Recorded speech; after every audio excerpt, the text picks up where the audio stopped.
Hello hello welcome back to my channel. তোমরা সবাই কেমন আছো? আমি খুবই ভালো আছি ঈশ্বরের কৃপায়।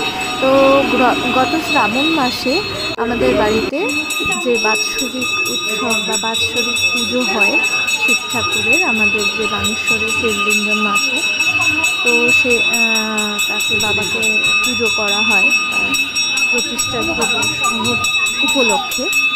তো সেখানে দেখো আমরা সবাই বেশি কেউ নেই, পরিবারের কয়েকজন এবং গুটি কয়েক বন্ধু বান্ধব বা খুবই অল্প সংখ্যক সদস্যদের নিয়ে এই পুজোটা আয়োজন করা হয়েছিল। অবশ্যই পাড়ার লোক এবং কাছের মানুষরা সবাই ছিল, সবাই এসেছিল, সবাইকে ক্যামেরাবন্দি করা হয়নি। তবুও তোমাদের কাছে তুলে ধরছি আমাদের বাড়ির উৎসবে আমাদের বাবাকে যেভাবে পুজো দেওয়া হয়েছে, প্রত্যেকে এসে সমানভাবে যেখানে অংশগ্রহণ করেছে। বাবার অভিষেক হচ্ছে দুধ দিয়ে, যেহেতু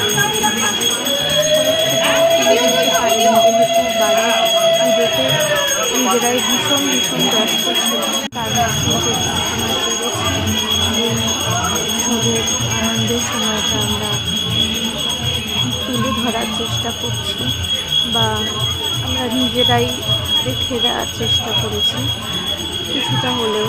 এগুলো দেখে ভালো লাগছে। তো দেখো আমার ছেলেও ফার্স্ট টাইম মানে এভাবে উৎসবের দিনে এভাবে জল ঢাললো আর কি, উপোস টুপোস করে।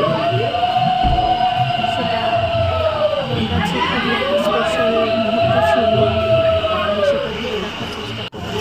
আমরা প্রত্যেকেই একে একে সমস্তটা সবাই মিলে বাবার মাথায় জল ঢেলেছি। সবার জল ঢালার ভিডিওটা ক্যামেরাবন্দি করা হয়নি, যেদিন আমি বলছি যে আমাদের বাড়িতে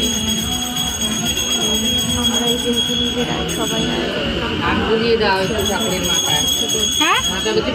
সেই জন্য আমি চালিয়ে দিই করা হয়নি। আমরা যে কজন কাছে ছিলাম এবং যেই মুহূর্তে ক্যামেরাটা কাছে ছিল সেই সব জায়গায় ভিডিওটা করা হয়েছিল। মামা বাড়ি থেকে প্রত্যেকেই এসেছিল। ইন্ডিভিজুয়ালি আমি সব ভিডিও শর্টসে দেবো। চেষ্টা করেছি নিষ্ঠা করে ভক্তি দিয়ে পুজোটা সম্পূর্ণ করার। প্রত্যেকেই সমানভাবে এতে অংশগ্রহণ করেছিল এবং পুজোটা সত্যি খুব ভালোভাবে সুসম্পন্ন হয়েছিল। পুজোর শেষে যজ্ঞ ছিল, অনেক কিছু ছিল। তো